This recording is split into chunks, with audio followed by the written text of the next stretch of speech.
Yves Doisan est le patron de la com à AMSE, ex-Marseille School of Economics, que vous connaissez. Donc, et alors, c'était prévu qu'on fasse ça 3-4 fois par an à l'Alcazar. Je ne sais pas si vous connaissez l'Alcazar. Non. Non, pas vraiment. Donc, c'est l'ancienne salle. Voilà, ça va, il y a les gens commencent à arriver. Bon. C'est l'ancienne salle de spectacle de music-hall de Marseille, qui est dans la région qui est dans le quartier de Belzins. Et donc, malheureusement, il y a eu une espèce d'épidémie de punaises de lit, je ne sais pas quoi, et donc l'Alcazar est fermé, je ne sais plus jusqu'à quand. Jusqu'au 22 février. Non, 22 octobre. Ah, 22 octobre, voilà. Oui, bon, donc on verra plus tard. Donc, en fait, c'est un cycle qui était censé avoir une composante quand même service public à l'Académie d'Aix-Marseille, avec des classes de lycéens et de prépa. Il y avait quand même cette idée-là, qui est très belle, hein, je pense que... Et j'en profite pour remercier Blanca Moreno, qui est la patronne du Centre méditerranéen d'intégration de la Banque mondiale en particulier, parce que c'est vrai que d'habitude, la Banque mondiale n'entre pas beaucoup dans ce genre de choses, mais ça c'est bien, c'est pour l'implantation locale d'une institution comme ça qui est ouverte à ce genre de service public, c'est très bien. Donc elle s'est même déplacée pour parler d'une initiative beaucoup plus grande qu'ils vont lancer prochainement, le 5 novembre. Alors je suis très honoré d'être invité. Il y aura des choses très, très importantes qui vont se dire à ce moment-là. Voilà, donc le cycle, les conversations, rencontres interdisciplinaires, vous savez ce que c'est que l'IMERA, c'est justement le lieu de rencontre de l'interdisciplinarité, pas le seul heureusement, de moins en moins, à Marseille en tout cas. Et nous faisons ça avec nos amis d'Aix-Marseille School of Economics, dont deux des présents ici, oui. Bruno de Creuse qui va modérer, et une des speakers qui a été mon élève à Louvain en Belgique. Donc je suis content de revoir. Eva Moreno Galvis, de Valencia. Je tiens à le préciser. Voilà. Je présume que Bruno fera les présentations après. Donc peut-être que ça vaut le coup que tu dises quelques mots sur AMSE, des choses. Bien, mais alors très rapidement, parce que Raouf a déjà dit pas mal de choses. Donc effectivement, au niveau d'Aix-Marseille School of Economics, on cherche depuis déjà un certain nombre d'années à rapprocher l'économie de publics plus larges, que ce soit l'ouvrir à des chercheurs d'autres disciplines, des sciences sociales ou autres d'ailleurs, à l'environnement institutionnel, des gens comme la Banque mondiale par exemple. On a déjà fait pas mal de choses avec la Banque mondiale à Marseille, hein, des conférences, etc. Et puis avec également des publics scolaires aussi, parce que ça nous semble intéressant de sensibiliser les jeunes des classes de terminale ou de classes préparatoires à ce que peut être la diversité des recherches en sciences économiques. Et donc c'est de manière assez naturelle que nous est venue l'idée de travailler avec Raouf d'une part, parce qu'on se connaît bien sûr, mais également avec l'IMERA, puisqu'il y a une fonction aussi d'interdisciplinarité. Et donc croiser à la fois cette ouverture vers des publics larges et également cette interdisciplinarité nous semble extrêmement intéressant. Ce qui fait que d'ailleurs ce cycle conversation, on s'autorisera, je pense, à Raouf, à l'ouvrir dans des formes diverses. C'est-à-dire que là, aujourd'hui, on le fait ici, effectivement, on devait le faire à l'Alcazar, et pour des raisons malheureuses, on ne peut pas le faire, donc du coup, ça limite un peu le public. Mais on s'autorise aussi à faire des conférences, des tables rondes, conversations, pour un public large. Et ça, on le fera le soir, dans ces cas-là. Enfin, voilà, c'est différentes choses qu'on peut faire, mais dans tous les cas, avec le même souci à la fois de rapprocher l'économie d'autres disciplines et de rapprocher aussi, de faire interagir les sciences sociales avec un public plus large. Voilà, je n'en dirai pas plus. Je passe la parole à Bruno pour présenter cette première séance de conversation. Bon, alors moi je vais parler rapidement des migrations et du marché du travail. Donc je vais juste lancer un petit peu notre groupe. Je vais commencer par vous parler des migrants en France. Donc qu'est-ce que c'est que les migrants en France ? Les migrants en France, c'est 10% de la population française. 10%. Donc 10% des gens qui sont présents en France sont nés à l'étranger. leurs descendants représentent aussi 10% de la population française. Donc en fait, ça m'amène à 20% de la population française qui sont composés de migrants et de leurs descendants. Quand je dis descendants, c'est un seul parent migrant suffit pour calculer ça. Ok, donc si on ajoute les troisième générations présents sur le territoire, et là il faut faire des petits calculs parce qu'il n'y a pas de stats sur le sujet, ça nous fait 30% de la population française qui est concernée. Autrement dit, un chiffre qui est très important. On est tous un peu migrants. Ces migrants aujourd'hui, et pas hier, ces migrants aujourd'hui, ils proviennent majoritairement d'Afrique, 43%, et d'Asie, 17%, et quand on dit Asie, c'est Turquie, principalement. Donc ça nous fait 60% de provenance Turquie plus Afrique, et en Afrique, pas mal d'Afrique du Nord, du Maghreb. La particularité des migrants, c'est qu'ils sont plus jeunes que les natifs. Comme ils sont plus jeunes que les natifs, ils sont souvent des contributeurs nets au système de protection sociale. La dernière chose sur les particularités démographiques, c'est le taux de fécondité des femmes non immigrées. Il est de 1,8 enfants en France par femme. Pour les immigrés, c'est plus grand en moyenne. Mais la particularité ici, c'est que pour les immigrés femmes donc d'origine africaine, ça nous fait 2,9 enfants par femme. Et puis pour celles qui sont nées spécifiquement au Maghreb, on arrive à 3,5 enfants par femme. Donc effectivement, il y a des différentiels très importants de fécondité. Évidemment, il s'atténue dans le temps à mesure que des mariages mixtes émergent. Donc ça, c'est pour la démographie. Ensuite, les droits. Ça va nous occuper, je pense, pas mal aujourd'hui. Deux de nos intervenants pour en parler. Les droits des étrangers. Alors la première chose, c'est que les étrangers ont droit à la CMU. C'est l'assurance maladie, la couverture maladie universelle. Donc ils y ont droit. Il y a une formalité administrative à remplir, c'est vrai, mais elle est très facile à remplir. Et donc en pratique, ils ont droit à la CMU. Pour les prestations familiales, ça devient plus compliqué. Parce qu'il faut un titre de séjour, donc il faut avoir le droit d'être sur le territoire, validé, et il faut avoir le droit de travailler. Sinon, pas de prestations familiales. Et enfin, pour le RSA, il faut une carte de résident et une durée de résidence d'au moins 5 ans. Ce qui veut dire que pour arriver à percevoir le RSA, c'est pas tout de suite. D'accord, voilà pour aller vite pour les droits. Pour le reste, eh bien, la retraite, par exemple, eh bien, il faut avoir cotisé suffisamment longtemps, tout comme les natifs doivent le faire sur le territoire français. Ce qui, je pense, va être un sujet de discussion important tout à l'heure. Pour ce qui concerne le marché du travail, alors deux éléments. Sur un plan théorique, qu'est-ce qu'on peut raconter? Alors les migrants, le point central là-dessus, c'est que les migrants, ils effectuent des tâches qui sont complémentaires à celles des natifs. Il faut en être persuadé de ça. Ça veut dire qu'ils se substituent difficilement aux natifs. Parce qu'ils viennent faire des boulots qui sont plutôt différents de ceux que font les natifs. Et donc, du même coup, ça tue les idées selon lesquelles les migrants volent les emplois des natifs. Une des raisons, en plus à ça, c'est que les migrants sur le territoire français subissent diverses formes de discrimination. Ça a été documenté, calculé sur de plein de façons. On est tous d'accord avec ça. Ils subissent diverses formes de discrimination, qu'elles viennent de l'employeur, qu'elles viennent des clients, voire même des coworkers, donc des collègues. Il y a plein de formes de discrimination. Donc si vous prenez des migrants qui font des tâches complémentaires, et en plus qui ont tendance à être discriminés, l'argument selon lequel les migrants piquent les boulots des travailleurs natifs français, ça ne tient pas la route, a priori. D'accord? Donc ça, c'est vraiment le point de l'argumentation centrale. En revanche, il y a un point sur lequel on peut discuter, qui est qu'il y a des migrants en situation irrégulière sur le territoire. Comme vous l'avez compris, ils ont peu de droits. Il faut bien qu'ils consomment, il faut bien qu'ils se nourrissent, ces gens-là. Donc on les trouve souvent dans des activités informelles. Les migrants dans les activités informelles, évidemment, ils sont payés moins cher que ceux qui sont dans les activités formelles, puisqu'il n'y a pas de charge sociale. Du coup, ça fait des concurrents, là, pour le coup, potentiels, dans certaines activités, pour les travailleurs natifs, souvent les moins qualifiés de tous. Donc ça existe. Tout le problème, c'est qu'on ne sait pas le niveau. Tout le problème, c'est qu'il y a des chiffres qui circulent, 400 000 travailleurs en situation irrégulière sur le territoire français. Mais je vous défie de trouver un chiffrage scientifiquement propre.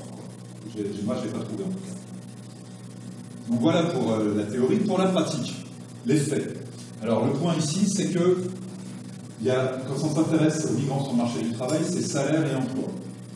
Donc si on regarde les salaires, une fois qu'on tient compte des caractéristiques socio-économiques des migrants et des natifs, alors on se rend compte qu'il n'y a pas vraiment d'écart de salaire entre les migrants et les natifs. Donc le problème de salaire bas des migrants, c'est surtout qu'ils ont des caractéristiques socio-économiques assez défavorables sur le marché du travail. peu qualifiés, célibataires avec enfants, des zones d'habitation d'où il est difficile de s'extraire et de trouver un travail, etc. Donc pour les salaires, il y a relativement peu de choses à dire, mais je crois qu'Eva va challenger un peu ce point de vue. Pour l'emploi, en revanche, les migrants sont surexposés au risque de chômage. Ça vient confirmer ce que je disais tout à l'heure, ils sont discriminés. Bon. Ils sont surexposés au risque de chômage. Le taux de chômage pour les natifs en France, c'est 8%, et pour les immigrants hors Union européenne, c'est 20%. Pour donner un ordre de grandeur. C'est presque 2 fois et demi. Ça fait 2 fois et demi d'ailleurs. Donc ça fait beaucoup. Mais la singularité française en matière de marché du travail, c'est pas tant pour les migrants. C'est surtout pour les descendants de migrants. Les descendants de migrants sont beaucoup plus surexposés au chômage par rapport aux natifs que leurs parents. Et donc s'il y a un vrai problème en France, c'est pour l'intégration des personnes qui sont d'origine étrangère et qui ne sont pas elles-mêmes étrangères. D'accord ? Donc là, par contre, sur le marché du travail français, il y a un vrai questionnement collectif et un vrai sujet à problème. Bon, je vous ai fait des petites généralités sur les migrants et le marché du travail français. Nous avons 4 intervenants. Ces 4 intervenants, ils vont être beaucoup moins généraux que moi, en principe, parce que le chercheur ou la chercheuse doit se concentrer sur quelque chose, sur un objet d'étude qui est plus spécifique. Jean-Pierre Cassarino, qui est au Collège d'Europe et résident ici, à l'IMERA, et Béatrice Mézini, qui est donc au CNRS et à l'UMR-TLM, eh bien, vont nous parler des migrations circulaires. C'est des migrants qui partent, enfin qui viennent, et puis qui repartent pour mieux revenir, puis repartir. Voilà, donc il y a des trajectoires comme ça. Ça pose des problèmes d'évaluation pour les économistes, mais ça pose aussi des problèmes pour ces gens qui sont dans cette situation circulaire. Et je crois que vous avez pas mal discuté de leur accès au droit et insisté sur ce qui arrive dans le secteur notamment agricole. Eva Moreno-Galvis, qui est professeure d'économie à l'Aix-Marseille School of Economics, va nous parler des salaires des migrants. Et comme je vous l'ai dit, elle va challenger l'idée que finalement il y a quelque chose à raconter sur les salaires des migrants. Et en particulier, elle va nous dire que la polarisation des emplois, vous savez, ce phénomène qui fait qu'il y a beaucoup moins d'emplois au milieu de la distribution des salaires, et beaucoup plus à droite et à gauche qu'avant. Donc, on tend des emplois du milieu disparaissent, qu'il y a des emplois à droite et des emplois à gauche qui se créent dans la distribution des salaires. La classe moyenne, ça fait plus. Eh bien, elle va nous expliquer que ce processus joue de façon différente pour les migrants et pour les natifs. Et enfin, Blanca Moreno-Knudsen, qui est au Centre méditerranéen, je l'ai en anglais là, mais Centre méditerranéen d'intégration, oui, d'intégration c'est pareil. méditerranéenne. C'est un méditerranéen plutôt. Les deux marches, oui, je crois. Donc là, si j'ai bien compris, il s'agit de présenter ce qui va être un grand projet, centré sur la mobilité des travailleurs migrants, et notamment sur le rôle que l'éducation peut jouer dans cette mobilité des travailleurs migrants et quant à leur intégration dans l'espace méditerranéen. Voilà. C'est ça. Merci. Je laisse la parole, donc, je crois que c'était prévu comme ça, à Jean-Pierre Cassarino, je crois. C'était ce qui était prévu. Je vais l'introduction ou je vais la tribune, c'est Peut-être, je ne sais pas. Non, je ne sais pas trop, merci. Voilà, donc bonjour à tous, merci de l'invitation. Enchanté également de faire votre connaissance à vous toutes et tous. Voilà. L'intitulé de mon exposé est le suivant, le visage caché de la mobilité des travailleurs migrants. Vous avez très certainement entendu parler du terme de mobilité. C'est un terme fort récurrent dans le cadre des pourparlers en matière migratoire, à l'échelle intergouvernementale, à l'échelle internationale. On ne cesse de parler de la mobilité des travailleurs migrants. Or, la référence aujourd'hui, la référence contemporaine au terme mobilité a une certaine spécificité. Entre autres, je dirais qu'elle a 3 composantes, et les suivantes. Circularité de la main-d'œuvre étrangère, le caractère éminemment temporaire, et enfin, son intégration dans des dispositifs de régulation coercitifs ayant un impact décisif sur l'accès aux droits des travailleurs migrants. Donc ces 3 composantes sont absolument importantes pour comprendre pourquoi, aujourd'hui, on se réfère de manière assez récurrente à la mobilité dans le cadre des pourparlers internationaux, d'une part, et puis comprendre quelle est la valeur économique de tout cela, d'une certaine manière. Non seulement vis-à-vis des États, mais également vis-à-vis de qui emploie précisément cette main-d'œuvre étrangère. Donc ce que je vais faire en l'espace de 20 minutes, d'ailleurs je demande gentiment à Bruno de me dire au bout de 18 minutes de commencer à m'alerter d'une certaine manière, c'est de vous faire un très très bref topo des raisons pour lesquelles on est arrivé, si vous voulez, à un dispositif aussi coercitif en matière de circularité des migrants. C'est très important de le comprendre. Pourquoi les choses se sont présentées ainsi et pas autrement? Je pense que c'est une analyse absolument pertinente au regard des développements économiques, politiques actuels. Bon, parler des programmes de recrutement temporaire des migrants n'a rien de nouveau, bien évidemment, puisqu'ils existent depuis des décennies et des décennies. Après la Deuxième Guerre mondiale, vous savez très bien que les États se sont entendus au moyen d'accords bilatéraux pour canaliser la main-d'œuvre étrangère vers différents secteurs d'activité, donc répondre à des besoins en main-d'œuvre étrangère. Tout cela a été étudié longuement. Or, certains économistes, je pense plus particulièrement à Philip Martin, qui a, d'une certaine manière, identifié ce qu'il appelle, lui, des effets de distorsion. Intéressant, parce qu'il prend en considération non seulement des facteurs économiques, mais également des facteurs non économiques. Alors, les facteurs économiques, naturellement, ont trait, disons, à la volonté, à l'époque où existaient ces programmes de recrutement temporaire de la main-d'œuvre, donc après la Deuxième Guerre mondiale, jusqu'aux années 70, la crise pétrolière, eh bien, ces programmes étaient caractérisés par un pouvoir de décision, disons, des employeurs dans le recrutement de leur propre main-d'œuvre. Ils avaient, disons, une certaine incidence, un certain pouvoir de décision et de sélection de leur propre main-d'œuvre.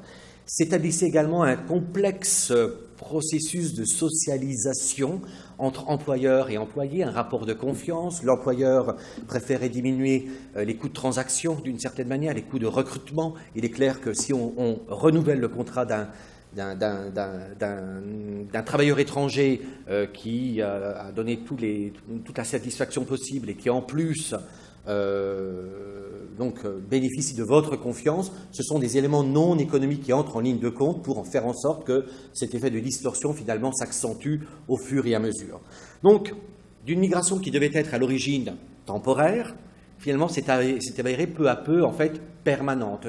Il y a eu énormément d'études là-dessus. L'effet de distorsion dont nous a parlé Philip Martin a été longuement étudié. Je ne vais pas entrer, si vous voulez, trop dans le détail, j'en ai que 20 minutes. On pourra en parler durant le débat en tout cas. Arrivons directement à la crise pétrolière de 1973. Donc, stagflation, beaucoup de chômage, crise de la cohésion sociale, récession économique qui se manifeste, qui s'accentue ensuite vers la moitié des années 80 de nouveau. Et tout cela, si vous voulez, de manière très synthétique, a permis à contribuer à la mise en place de mécanismes différents par rapport à ceux qui avaient été mis en place avant les années 70, avant la crise pétrolière de 73, tout simplement. D'une certaine manière, les politiques ont commencé à réfléchir sur les erreurs, je le mets entre guillemets, sur les erreurs du passé, d'une certaine manière. Cela a été évoqué.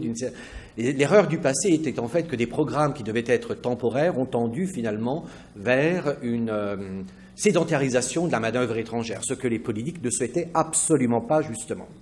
Alors, tout à fait. Enfin, après la Deuxième Guerre mondiale, l'objectif était exclusivement temporaire. Il n'y avait pas l'idée d'un regroupement familial. Simplement, la restriction des politiques migratoires a tendu vers le regroupement familial, on s'en doute, tout ça. Enfin, tout ça a été encore une fois bien évoqué. Mais quelle est cette nouvelle configuration? Et puis, quelles leçons ont-ils tirées finalement des erreurs du passé? Eh bien, il s'est établi une forme de conditionnalité, d'une certaine manière, très subtile, entre la mise en place de nouveaux programmes d'accueil temporaire de la main-d'œuvre étrangère et la coopération en matière de réadmission. Alors, peut-être que beaucoup d'entre vous n'ont jamais entendu parler de réadmission. Mais la réadmission, c'est en fait, aujourd'hui on pourrait dire l'expulsion, si vous voulez, des étrangers en situation irrégulière. Car s'il est vrai qu'un étranger arrive de manière régulière au moyen d'un contrat de travail en Europe ou en France, ou même dans d'autres pays d'Europe, eh bien, il est fort probable, et les statistiques le démontrent, qu'il sera tenté de dépasser la durée légale de son contrat de travail, donc de devenir irrégulier. Alors, pour y remédier, les États ont donc conditionné la mise en place de programmes d'accueil temporaire de la main-d'œuvre étrangère à la signature d'accords en matière d'expulsion de la main-d'œuvre étrangère. Vous comprenez pourquoi?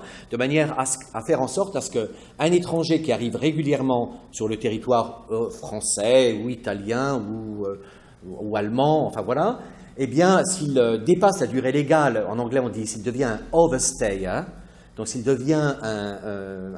dépasse la durée légale de son contrat de travail, eh bien, l'État d'origine de ce travailleur migrant coopérera en matière d'expulsion, de réadmission sur son territoire. Et puis bon, l'irrégularité sera traitée de manière expéditive et facilitée. Vous voyez un peu le schéma qui a été mis en place. Donc, alors bon, la France, l'Italie, l'Espagne, la Suisse ont probablement été parmi les premiers pays à mettre en place ce genre de mécanisme lié à l'accueil temporaire de la main-d'œuvre étrangère et en même temps un mécanisme coercitif. Alors bon, bien évidemment, les décideurs européens savent très bien que ces accords nouveaux, bilatéraux, en matière d'accueil de la main-d'œuvre étrangère et de réadmission, ont tendance, d'une part, c'est vrai, à garantir le séjour temporaire des travailleurs migrants, mais ils ont également, il y a derrière aussi la volonté d'assurer l'emploi temporaire de travailleurs migrants, en sachant que la variable temps aura inévitablement un impact sur la manière dont un travailleur étranger jouira de ses propres droits en matière d'accès aux droits sociaux, en matière de portabilité des droits sociaux, bien évidemment. On sait très bien que la variable temps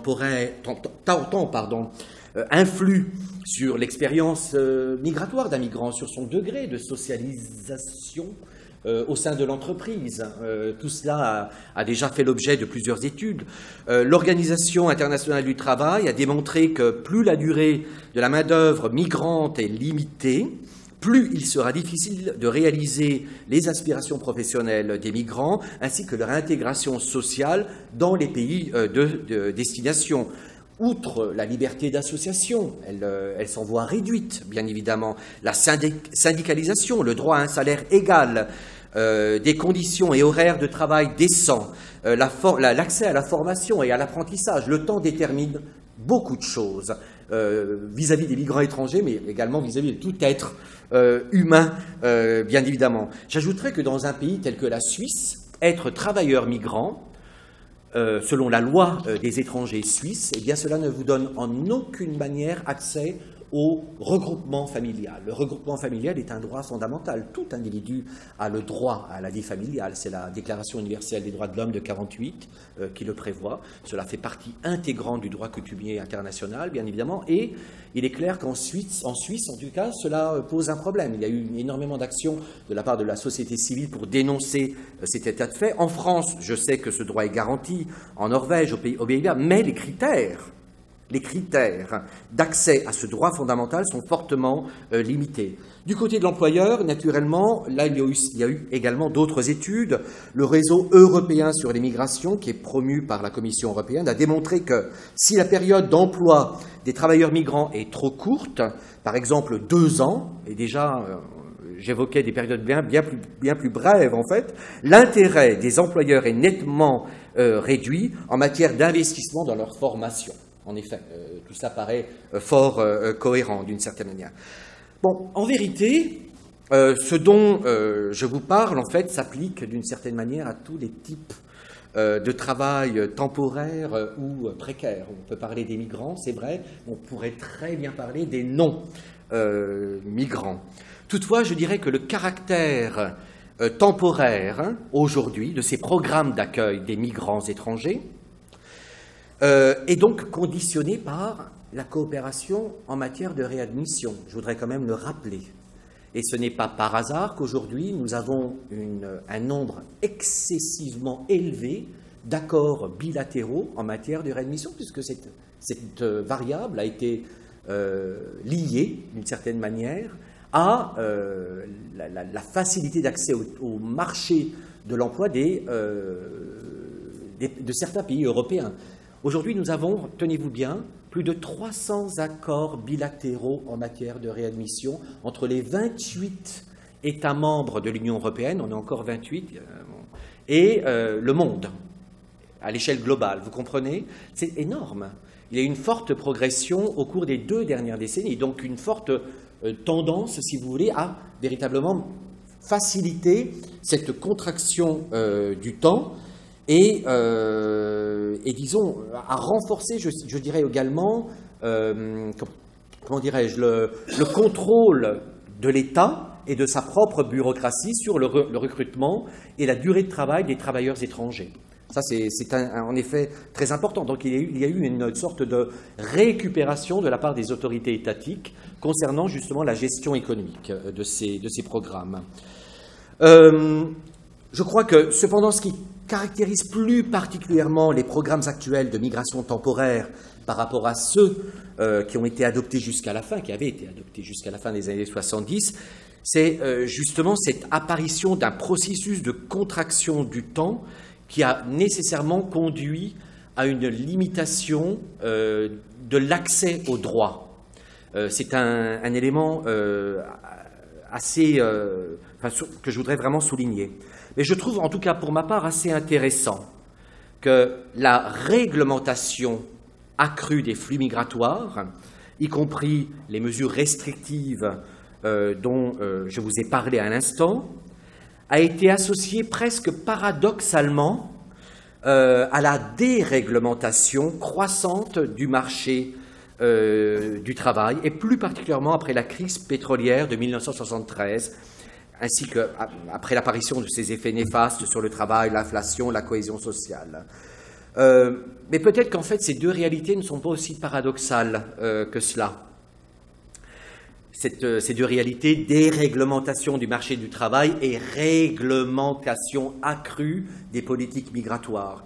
Puisqu'en fait, c'est peut-être le meilleur moyen de renforcer la centralité de l'État, en particulier dans un contexte actuel caractérisé par des délocalisations industrielles, la sous-traitance, des privatisations, des délocalisations, des coûts de main-d'œuvre encore moindres et moindres, un dialogue social affaibli et la crise non résolue de l'intégration politique européenne.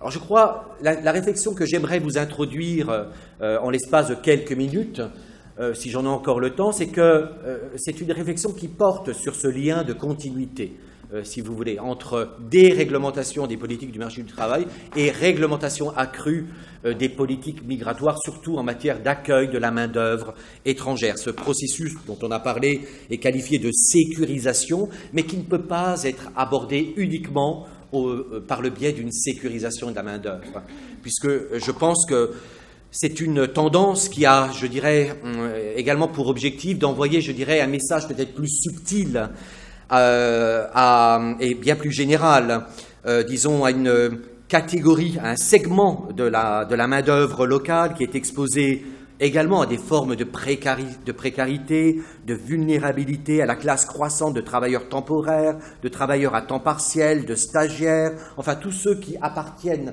si vous voulez, à cette précarité européenne qui a été donc analysée par de nombreux chercheurs. Je ne citerai que Guy Standing, Luciano Gallino, Saskia Sassen, Raoul Delgado Wise, que j'aime beaucoup, Richard Sennett et d'autres encore. Donc, je pense que la réflexion que je vous propose, elle est importante pour comprendre que le lien entre déréglementation du marché du travail et réglementation accrue des flux migratoires semble, à mon sens, étroitement lié également à l'évolution du terme travail, à ce que signifie participation, à la relation altérée entre citoyens et État au cours des 4 dernières décennies. Voilà, je voudrais m'arrêter ici et je vous remercie de votre attention. Donc voilà, moi j'allais vous parler de la dynamique salariale des immigrés en France. Donc, tout d'abord, c'est dynamique salariale, non pas inégalité salariale. Donc, qu'est-ce que ça veut dire? Ça veut dire que, voilà, si aujourd'hui je gagne 100 et monsieur X gagne 20, si l'année prochaine je passe à gagner 110 et lui passe à gagner 30, mon salaire il a augmenté de 10%, les siens de 50%. Donc, ça veut dire que dynamique, il s'est porté mieux que moi, même s'il continue à gagner 30 euros et moins 110. Mais son salaire a augmenté de 50%, les miens de 10%. Et si sur la longue période, lui, il continue à augmenter de 50% à chaque fois et moi de 10%, il finira par me rattraper. Donc c'est dans ce sens-là, et la dynamique salariale, elle est aussi importante. Donc moi, ici, c'est un article qui est pour la publication, donc on s'est focalisé, moi et les co-auteurs, sur la dynamique salariale. Ensuite, quelle partie de la dynamique salariale? Donc dans la littérature économique, il y a déjà eu beaucoup de papiers qui essayent d'analyser cette dynamique salariale et pourquoi elle a évolué comme ça. Et ils se sont surtout focalisés sur tout ça qui concerne les changements des structures par âge de la population migrante en France, ou les changements du niveau d'éducation des migrants, ou de la durée de résidence, ou du pays d'origine, ça c'est important. Et donc ils ont utilisé ces changements dans les structures d'âge, d'éducation, etc., pour justifier ou pour expliquer la dynamique salariale. Nous ici, c'est une approche pas complètement différente, mais différente. Pourquoi? Parce que ce qu'on a fait, c'est on a considéré ces variations salariales. De ces variations salariales, on a contrôlé, comme dit, c'est-à-dire on a éliminé toute la partie qui s'explique par rapport au changement de les structures par âge, de l'éducation, des pays d'origine, de la durée de résidence. Donc, on a éliminé cette partie et on a gardé la partie de la variation salariale des immigrés, de la dynamique salariale, qui ne s'explique pas par ces caractéristiques-là. Donc ça, cette partie qu'on appelle la variation résiduelle, c'est sur celle-là qu'on s'est focalisé ici. Voilà, pour expliquer tout ça qui reste inexpliqué, d'où ça vient. OK? Donc, ça, oh non, je me suis trompée. Pardon, je voulais voir s'il y avait le lien. Voilà, parfait.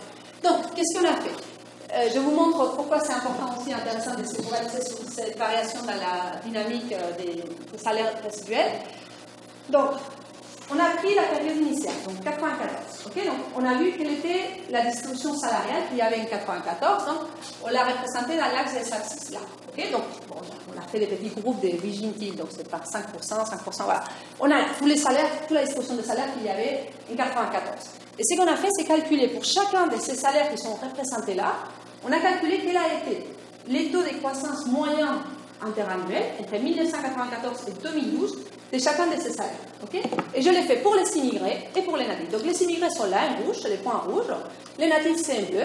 Et donc comme vous pouvez voir, même lorsqu'on considère la variation des salaires résiduels, c'est-à-dire même une fois qu'on a éliminé la dynamique salariale qui s'explique par rapport au changement de la composition par éducation, âge, etc., il reste encore toute cette dynamique salariale-là qui est plus positive pour les immigrés que pour les natifs et que nous, on va essayer d'expliquer. Okay? C'est ça notre but. Et donc, voilà, pour l'expliquer, on sait qu'on ne peut pas regarder ni à l'éducation, ni à l'âge, ni au pays d'origine, parce que ça, pour l'éliminer. Et donc, qu'est-ce qu'on regarde? On a regardé les professions, et pas les professionnels elles-mêmes, c'est plutôt les contenus des professions qui sont occupés par immigrés et natifs. Okay? Donc, comment est-ce qu'on a regardé le contenu? Donc, aujourd'hui, on a des enquêtes qui nous permettent de savoir quelle est la composition par tâche de chaque occupation. Et donc, entre autres, en général, les économistes, on travaille avec trois grandes catégories de tâches. Donc, d'un côté, on a les tâches qu'on dit non routinières manuelles. Donc, non routinières, ça veut dire que ce sont des tâches qui sont difficilement programmables, okay, parce qu'elles ont besoin d'une adaptabilité à l'environnement, à la personne, etc. Donc, c'est des tâches manuelles, mais difficilement programmables. Donc, typiquement, ça serait un coiffeur, c'est les services d'aide-soignante, ça serait un maçon. Okay, donc, c'est des professions qui seraient intensives dans ce type de tâches. Ensuite, la deuxième grande catégorie des tâches qu'on considère, c'est les tâches routinières, qui peuvent être manuelles ou cognitives. Okay, routinières, comme son mot dit, c'est des tâches répétitives et qui sont facilement programmables. Donc, il y a eu une bonne partie du travail dans les professions intensives dans cette tâche, c'est dû remplacer par les machines sur les 20 dernières années. Ce sont les tâches qu'on a pu programmer plus facilement. Okay? Et in fine, on a les tâches abstraites non routinières, c'est toutes les tâches qui ont à voir avec les traitements de l'information, résolution des problèmes, management management des équipes, etc. Donc, en général, voilà, toutes les tâches analytiques, interpersonnelles, c'est en général les professions qui sont les nodes de la distribution salariale sont intensives dans ce type de tâches. Okay? Donc, typiquement, voilà, une profession maçon, ça serait une profession qui est plutôt intensive dans les tâches non routinières manuelles. Quelqu'un qui travaille à la caisse dans un magasin, il fait plutôt des tâches routinières, alors qu'un chercheur, ça serait plutôt des tâches abstraites. Donc, ah, pardon.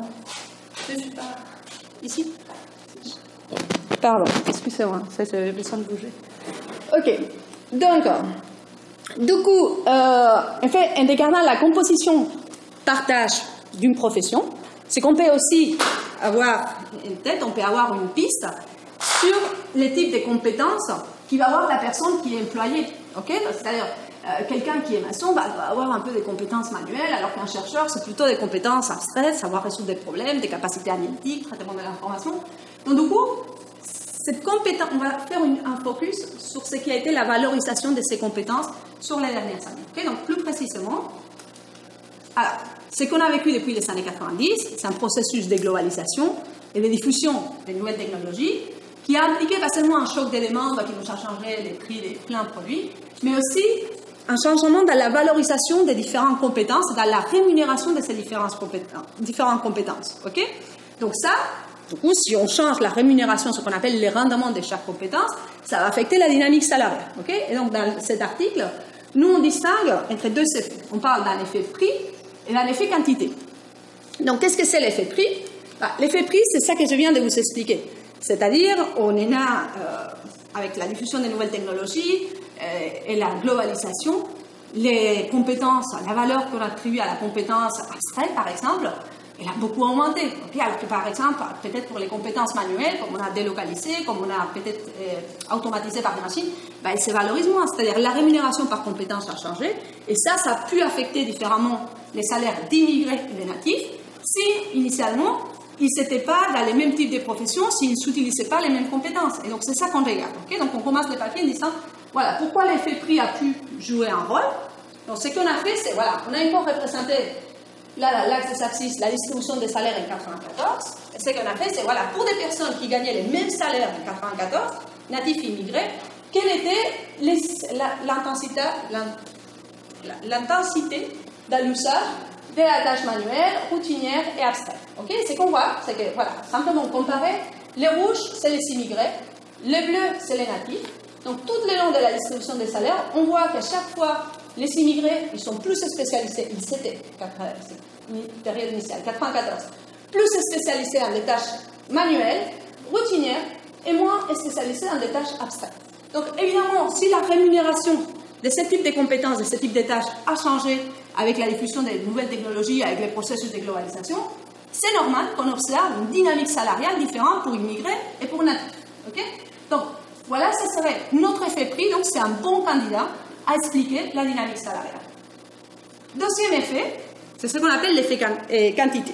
Qu'est-ce que ça veut dire? Ça veut dire que les gens, c'est des agents qu'on dit économiquement rationnels, c'est-à-dire si les rémunérations des compétences changent, si les rémunérations des professions changent, immigrés et natifs, ils vont faire des choix d'allocation vers certaines professions où ils vont pouvoir valoriser plus leurs compétences, ou voilà, ils vont faire des choix afin d'améliorer, si vous voulez, la capacité à valoriser les compétences. Okay? Donc, pourquoi on croit que l'effet quantité peut avoir son mot à dire, c'est-à-dire les choix d'allocation et d'occupation ont pu différer entre immigrés et natifs?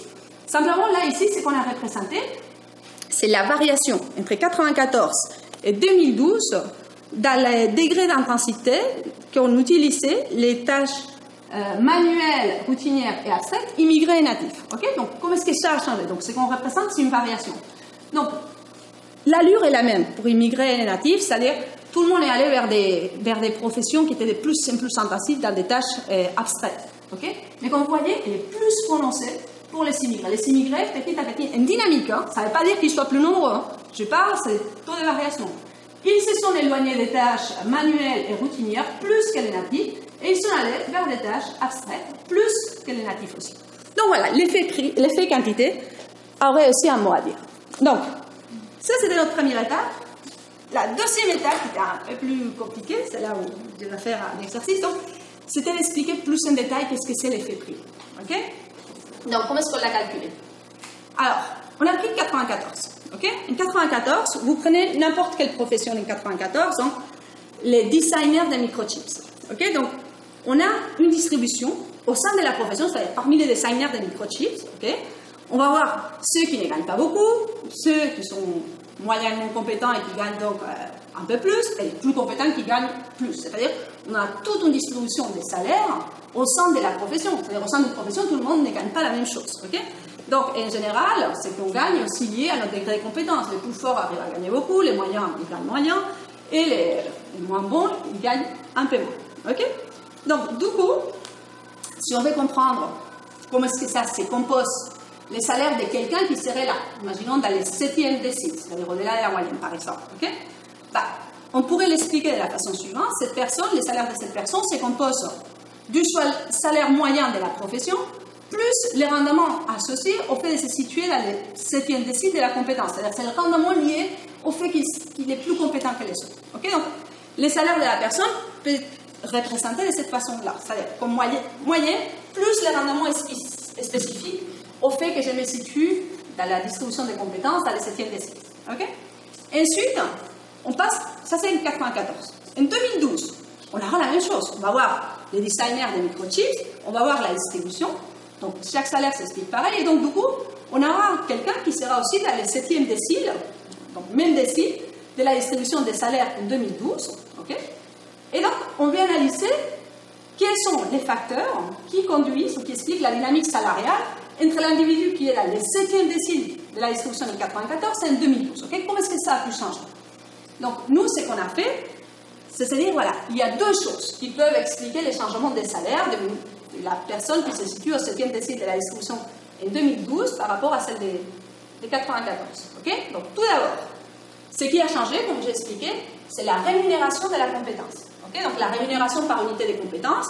Donc, si ça a augmenté, donc avec l'introduction des nouvelles technologies, aujourd'hui, le fait de savoir être un bon designer de microchips qui sont plus efficients, etc., c'est très valorisé dans le marché. Donc, du coup, qu'est-ce qu'il y a? Ce qui s'est passé, c'est que même si les salaires de tous les designers de microchips ont augmenté, en fait, les salaires des designers qui sont les plus forts ont augmenté beaucoup plus. Parce que c'est une rémunération, si vous voulez, par unité de compétences. Donc, du coup, les très bons, qui sont été recrutés par Apple, Google, etc., donc leur salaire a explosé. Okay? Donc, il y a une partie de la dynamique salariale entre 1994 et 2012 qui viendrait du fait que les changements dans la rémunération de la compétence a augmenté les inégalités salariales au sein de la profession. Okay? Donc, la distribution salariale s'est élargie. Et après, il y aurait une deuxième partie qui s'expliquerait plutôt par un changement dans les salaires, ce qu'on dit les salaires moyens. C'est-à-dire, qu'est-ce qui s'est passé? De 1994 à 2012, donc, comme j'ai expliqué, la rémunération de la compétence a augmenté. Donc, du coup, ça fait que tout le monde gagne un peu plus. Donc, ça augmente les salaires moyens, mais aussi les salaires moyens a pu augmenter par rapport à un choc de demande. Donc, entre autres, pour résumer, je ne suis pas très, très bonne pour faire ça. Ce qui s'est passé, c'est que la variation du salaire dans une profession peut être décomposée dans deux parties. Une partie qu'on appelle within, c'est-à-dire une partie qui s'explique par la hausse des inégalités salariales au sein de la profession, et une partie qui s'explique par la variation du salaire moyen dans la profession. Donc, il y a deux composantes dans la variation totale du salaire. Et du coup, ce qu'on a fait, c'est comparer si ces deux composantes sont très différentes pour immigrés natifs. Et donc, ce qu'on avait trouvé, c'est simplement l'intuition, c'est que pour la composante within, c'est-à-dire pour la composante qui explique les inégalités salariales au sein de la profession, il n'y a pas de différence entre immigrés natifs. C'est-à-dire la rémunération par unité de compétences n'est pas significativement différente pour un immigré et pour un natif. Les changements dans cette rémunération. Par contre, ce qui a changé, c'est que dans la dynamique salariale des immigrés, la partie correspondant à la hausse du salaire moyen a été plus importante que pour les natifs. Et pourquoi? Comment est-ce que c'est possible que la hausse, dans la même profession, la hausse du salaire moyen des immigrés soit plus importante? Étant donné que ça ne vient pas de la rémunération des compétences, étant donné que ça ne peut pas venir du choc des demandes, parce que c'est les mêmes professions, ça voudrait dire que les immigrés ont su cumuler ou valoriser leurs compétences là où elles étaient les mieux valorisées. Et ça, on les regarde à l'étape suivante, c'est l'effet quantité. Voilà, l'effet quantité, la seule chose qu'on regarde, c'est comment est-ce que les immigrés se sont alloués entre professions. Okay? Quel est le choix? Donc, ce qu'on a fait, c'est simplement calculer la probabilité, comment est-ce que la probabilité d'aller vers une profession ou vers une autre a changé entre 1994 et 2012. Okay? Donc, on utilise une méthode économétrique, c'est un conditional loading. Okay? Donc, la seule chose qu'il faut retenir. Donc, ce qu'on a fait ici, j'ai représenté toutes les professions qu'il y a en fonction de l'intensité de l'usage des tâches manuelles. Donc, ici, c'est les professions qui sont les moins intensives dans les tâches manuelles, et ici, les plus intensives. Là, la même chose pour les tâches routinières, c'est les moins intensives les tâches routinières, et là, les plus intensives. Et pareil pour les tâches abstraites. Et donc, la seule chose qu'il faut regarder, c'est, on va regarder les lignes en pointillés, et on se focalise sur la pente. Okay? J'ai dit, une pente décroissante, ça veut dire que la probabilité de choisir la profession diminue entre 1994 et 2012. Une pente croissante, ça veut dire que ça augmente, la probabilité de choisir la profession augmente de 1994 à 2012. Donc, simplement regarder les natifs, c'est-à-dire les lignes, les immigrés, la ligne rouge en pointillé. Là, elle est décroissante. Qu'est-ce que ça veut dire? Ça veut dire que la probabilité pour les immigrés, les changements, dans la probabilité de choisir des tâches manuelles, elle diminue entre 1994 et 2012 pour les immigrés. Pour les natifs, c'est resté à peu près la même. Ensuite, la probabilité de choisir des tâches, des professions intensives dans des tâches routinières, elle diminue légèrement pour les immigrés et elle augmente légèrement pour les natifs. Et là où il y a le changement, c'est là où c'est ça que ça a joué, dans les papiers, c'est qu'on démontre que ça a joué, c'est là. C'est-à-dire, là, on voit que la probabilité pour un immigré de choisir une profession intensive dans des tâches abstraites augmente énormément entre 1994 et 2012. C'est-à-dire, là, la pente, elle est très positive. Okay? Là, le bleu, c'est le natif, elle est positive, mais moins. Okay? Donc, du coup, ça ne veut pas dire qu'aujourd'hui, il y a plus de immigrés dans des professions intensives, dans des tâches abstraites. Simplement, ce qu'on a regardé, c'est le changement dans la probabilité. C'est-à-dire que ça s'est amélioré. On est en train de regarder une dynamique. Donc, aujourd'hui, par rapport à 1994, c'est beaucoup plus probable de retrouver des immigrés qui s'allouent, qui sont allés vers des professions intensives dans des tâches abstraites. Et c'est ça aussi qui a contribué à cette dynamique favorable de leur salaire. C'est-à-dire, si on doit expliquer pourquoi la dynamique salariale a été plus positive pour les immigrés que pour les natifs, ce qu'il faudrait dire, c'est voilà, en fait, les immigrés ont su cumuler les compétences qui étaient valorisées par les marchés, ou ont su valoriser des compétences qu'avant ils ne mettaient pas en jeu, et ça leur a permis de se réallouer vers des professions qui étaient intensives dans ces compétences-là, qui étaient plus valorisées dans les marchés. Et donc, c'est ça qui aurait permis justement d'avoir cette dynamique salariale un peu plus positive. Donc voilà, c'est tout. On a parlé un peu de travail illégal et d'expulsion, et moi je vais essayer de montrer comment, même avec de l'introduction légale par le travail, on peut avoir la fabrique d'illégalisme et d'illégalité dans le monde même du travail, en me focalisant plus particulièrement sur le secteur agricole. Donc comme on avait normalement un public et un panel d'étudiants, juste quelques petits rappels, enfin d'étudiants plutôt de lycée, parce que c'était un travail avec le rectorat. Donc, d'une part, rappeler qu'après la Première Guerre mondiale, les entreprises effectuaient le recrutement et l'acheminement des travailleurs immigrants en France. Puis, en 1924, les organisations patronales ont créé la Société Générale d'Immigration Agricole et Industrielle. La France est à l'époque le premier pays européen d'immigration. Puis, nous avons le mécanisme d'introduction de la main-d'œuvre étrangère à la fois par l'ONI, puis après l'ONI, l'Office national de l'immigration, puis par l'OMI, comme ça je ne reviendrai pas sur les acronymes, l'Office des migrations internationales, puis l'ANAM, l'Agence nationale d'accueil des étrangers et des immigrés, puis aujourd'hui l'OFII, l'Office français de l'immigration et de l'intégration. Donc là, nous avions un monopole du recrutement des travailleurs étrangers jusqu'en 2005, date de création donc, de l'Agence nationale d'accueil des étrangers et des migrants.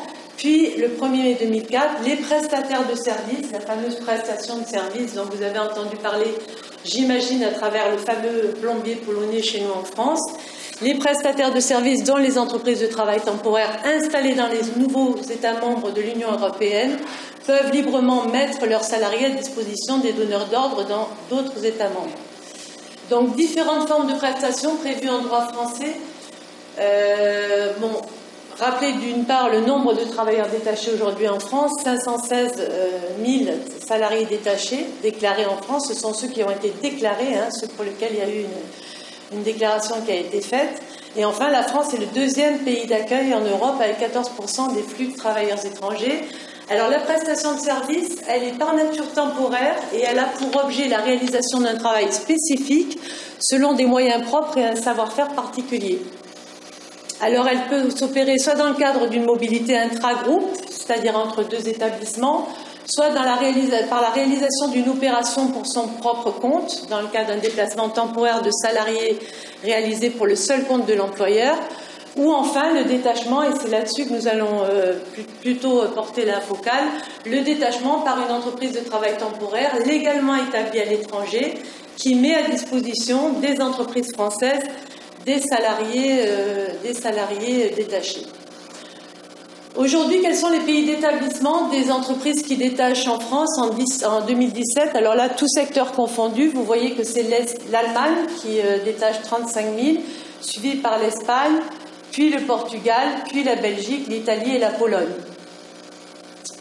Maintenant, si on prend les pays d'origine des travailleurs détachés en France, tout secteur aussi confondu, là on voit que 8 nationalités concentrent près de 70% du flux de la main-d'œuvre détachée en France, puisque nous avons les Portugais, qui eux sont détachés d'ailleurs soit directement du Portugal, soit parfois via des mobilités intragroupes entre Portugal et Espagne, mais qui sont détachés du coup par l'Espagne, des Allemands, des Roumains, des Français, des Belges et des Espagnols.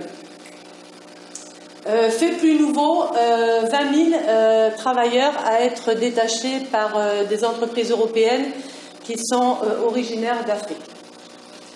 Alors, en France, quelques données factuelles. Vous voyez que chez nous, ici, en Provence-Alpes-Côte d'Azur, nous recevons environ, j'ai un peu du mal à dire, je crois que c'est plus de 56 200 travailleurs étrangers. Donc là aussi, c'est tout secteur confondu. Donc là, si nous regardons l'introduction de travailleurs étrangers dans l'agriculture, donc là, des chiffres fournis par l'inspection du travail via Fred d'Écosse, qui est ici du lest.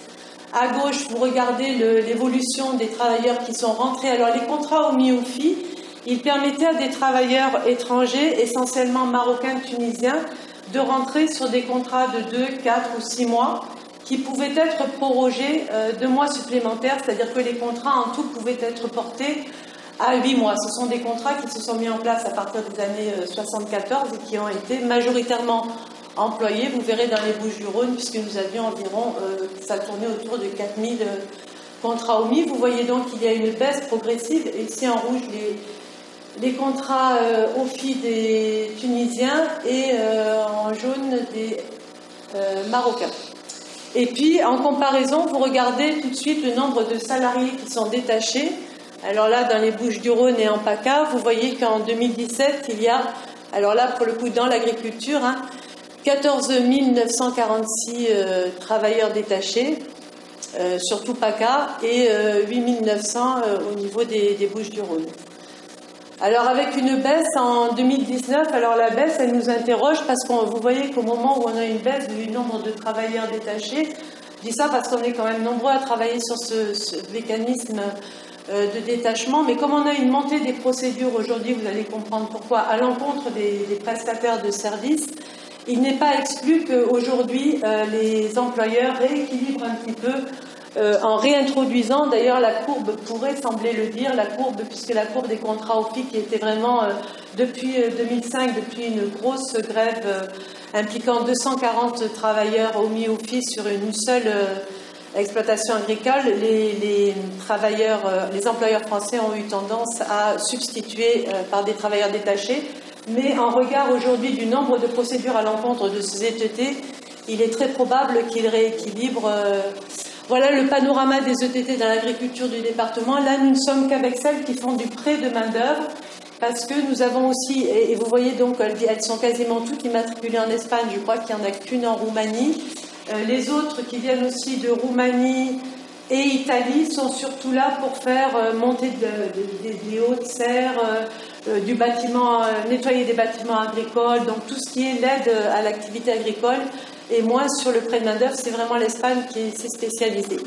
Dans l'agriculture de Provence-Alpes-Côte d'Azur, on observe une nette différence suivant les départements, puisque vous voyez que le département des Bouches-du-Rhône est quand même extrêmement concerné par le phénomène de détachement, et bien moins ce qui a toujours manqué ce qui nous a toujours plutôt étonné, que le Vaucluse ne s'y est mis que ces dernières années. Pendant très longtemps, il est resté avec très très peu de travailleurs détachés. Et là, depuis en 2017-2018, il avait fait un peu appel.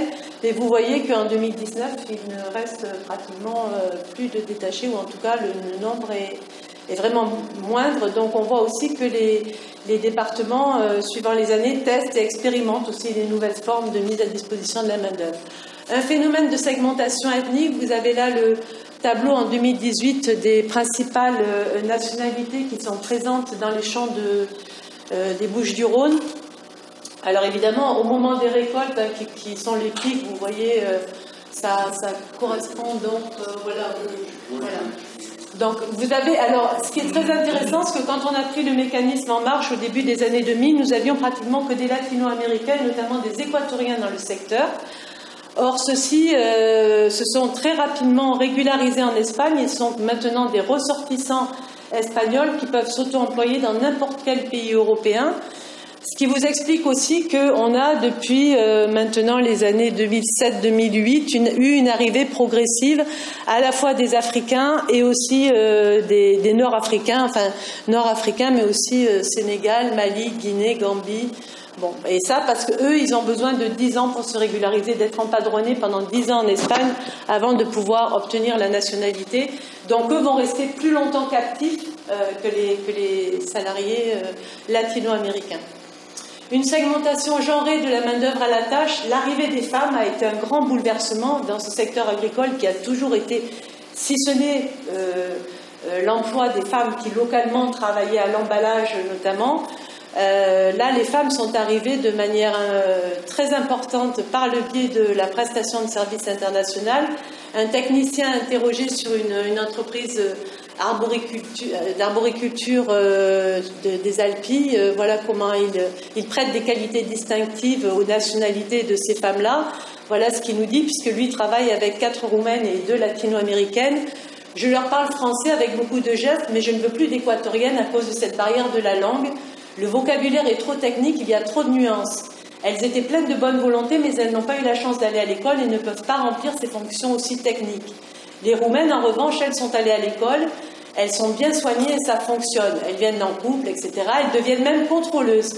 Dans des emplois aussi délicats, il faut ces gens-là. Pourtant, elles font un boulot monotone, les yeux fatiguent. Là, tout de suite, alors je ne sais pas de quel type, si on est sur du routinier, du non-routinier, etc., mais les compétences que ça demande, je vous rassure, seront toujours payées au coefficient minimal, c'est-à-dire 100, et jamais on aura un coefficient 135 qui correspond, par exemple, à celui de contrôleuse. Vous voyez ? Donc là, on a aussi des façons d'indifférencier les qualités et les compétences acquises dans le cadre d'un travail salarié. Cadrage du détachement en Europe. Eh bien, là aussi, on a une grande hypocrisie, finalement, des pays européens. D'une part, rappeler la directive de 96 qui permettait de garantir un noyau dur de droit à tous ces salariés qui étaient amenés à faire de la mobilité circulaire. L'Europe, à l'époque, parlait d'une mobilité circulaire, du win-win-win, gagnant pour les pays de départ, gagnant pour les pays d'accueil, gagnant pour les pays d'origine. Or, cette directive visait donc à éviter les distorsions de concurrence en fixant un noyau dur de droit et un socle de règles du pays d'accueil qui était applicable aux travailleurs qui étaient détachés, et notamment lorsque les règles du pays d'accueil étaient plus favorables que celles du pays d'origine. Or, de nombreuses dérives ont été observées dans l'application de ce noyau dur, notamment durée du travail, repos et congés, salaire minimum, etc. Des niveaux de protection différenciés en Europe selon le statut et l'origine des travailleurs. Là, très clairement, on a eu une distinction entre les étrangers originaires des pays membres européens, les étrangers originaires des nouveaux États membres qui, eux, ont été soumis à une application différenciée d'accès à nos propres marchés du travail, ou des pays tiers, ce qu'on appelle les pays extracommunautaires. Dire aussi que la directive de 2011 du Parlement européen, elle simplifie les procédures d'admission au travail des ressortissants et garantit un socle de droit sur le fondement de l'égalité de traitement à ceux qui résident légalement dans les pays des États membres. En revanche, et on peut se demander pourquoi, elle exclut de son champ d'application les salariés en mobilité intragroupe les travailleurs saisonniers et les travailleurs détachés. Donc vous voyez que cette question de l'égalité de traitement, alors que la directive de 2011 devait la garantir, elle est déjà problématique puisque ces trois catégories de salariés qui sont plus fragiles que les autres en sont délibérément exclus. Concernant spécifiquement les travailleurs détachés, bien à minima, la proposition de 2012 propose de mieux contrôler les applications du détachement, de définir la portée de la surveillance assurée par les autorités nationales, d'améliorer la prise en compte des droits des travailleurs, notamment par l'introduction d'une responsabilité solidaire pour le paiement des salaires et un traitement des plaintes. Alors la lutte contre le travail illégal en France, d'une part, elle diffère selon les secteurs contrôlés. Vous voyez que l'agriculture, par exemple, ça ne représente que 12% des contrôles. Évidemment, les exploitations sont loin. Il y a très peu d'inspecteurs de travail qui sont disponibles aussi pour faire le contrôle de main-d'œuvre et le contrôle des conditions d'hébergement et de vie des travailleurs sur les exploitations. Le secteur qui focalise quand même toutes les attentions, c'est celui du bâtiment et des travaux publics, mais ça, j'imagine que vous le savez. La répartition selon les agents et les corps de contrôle en 2016, eh bien, vous voyez que l'essentiel des contrôles relève de l'inspection du travail, mais aussi de l'URSSAF. Et enfin, la répartition des infractions relevées par PV en 2017, eh bien, essentiellement le travail dissimulé, mais aussi le marchandage, le prêt de main-d'œuvre, l'emploi d'étrangers sans titre et les autres. Nous avons aussi beaucoup d'ailleurs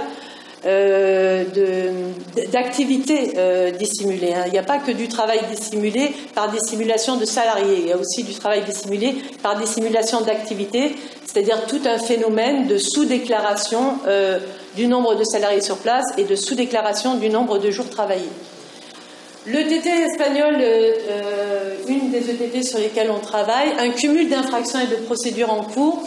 Les salariés sont détachés dans 16 départements en France, représentent 11% des certificats émis par l'Espagne, 4 755 travailleurs détachés en 2015 et 4 700 en 2016, près de 200 entreprises utilisatrices en France, c'est absolument considérable, un chiffre d'affaires de 43 millions de francs en 2013. Elle fait l'objet d'une enquête préliminaire pour travail dissimulé de salariés en bande organisée, de poursuites pour emploi d'étrangers sans titre de travail, d'information judiciaire pour un homicide volontaire en 2011, préjudice de l'URSSAF estimé à 70 millions d'euros entre 2012 et 2016, fraude fiscale à la TVA et à l'impôt sur les sociétés, suivi de la fermeture de 2 sites pour hébergement indigne qui concernaient 231 salariés. Actualité des procès dans les Bouches-du-Rhône et le Vaucluse.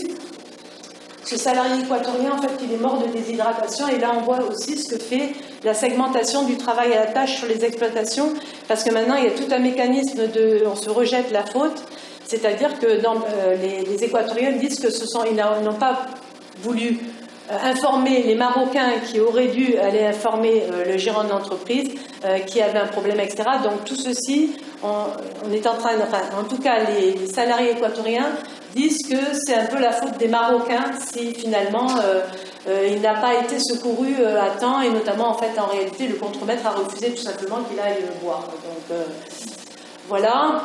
Depuis l'automne 2018, 3 audiences devant le tribunal des prud'hommes d'Arles, 15 parties défenderesses et 6 parties demanderesses.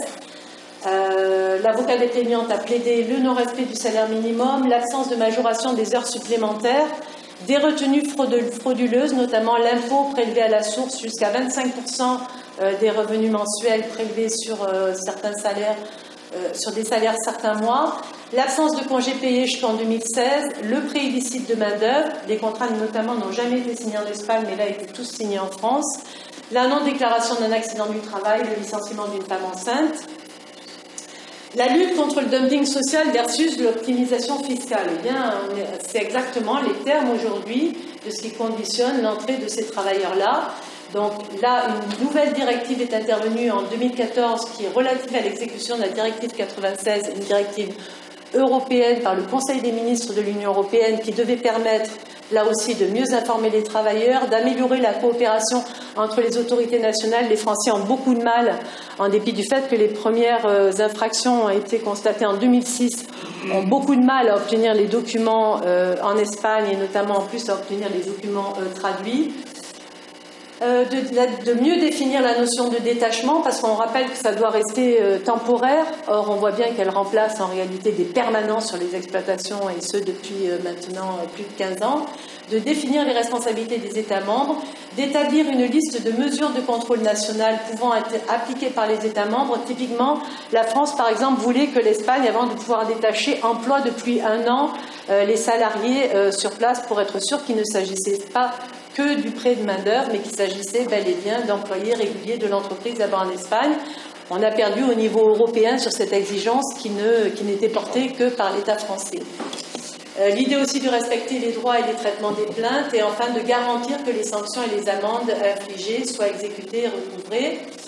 Alors la profitabilité et la rentabilité pour les employeurs, vous voyez qu'en fait le win-win-win il est là en fait. Pour les entreprises espagnoles, on a des retenues sur salaire, on a de la rémunération de tous les services. Ils se payent sur les transferts d'argent, de billets vers les pays d'origine, de billets pour venir en France. Ils ne payent pas les heures supplémentaires, ils ne majorent pas les jours fériés ni les week-ends et ils ne reconnaissent jamais les qualifications à la tâche. Pour les employeurs français, moins de paperasse, tout le travail est externalisé puisque c'est les prestataires de services qui s'en occupent. Embauche et débauche le jour même. On a des travailleurs et des travailleuses qui sont jetés à 6 heures à la porte de l'exploitation et qui attendent que les portes s'ouvrent pour commencer à travailler, mais qui peuvent être débauchés le soir même et être mis à disposition d'une autre exploitation. Pas de prime de précarité, pas de reconnaissance professionnelle, pas de conflictualité dans le travail, puisque tous les droits de salariés relèvent de la législation espagnole. Je vous rappelle que la Convention de Rome prévoit le libre choix de la législation par les parties. Et évidemment, comme les contrats sont signés en Espagne, les EPT disent que, évidemment, leurs travailleurs relèvent de la législation espagnole et le contentieux aussi. Les différentiels de gains salariaux pour les salariés, bien, vous voyez, les salariés permanents et les saisonniers occasionnels, je rejoins aussi là, c'est-à-dire effectivement, ça précarise pour les étrangers, ça précarise pour les nationaux aussi. Là, ce sont les salaires, les montants des rémunérations. On voit bien qu'entre les permanents et les saisonniers et les occasionnels, il y a quand même de grandes différences de traitement. Et surtout, les différentiels de salaire minimum en Europe, puisque nous avons un salaire minimum en France de 1 480 €, mais qui va jusqu'à la Roumanie 275 €. Et là, de ce point de vue-là, évidemment, on avait dans l'idée que l'Europe allait homogénéiser et tirer vers le haut les salaires des autres pays européens. On en est loin. Donc, 2 lois en France, c'est fini ou pas?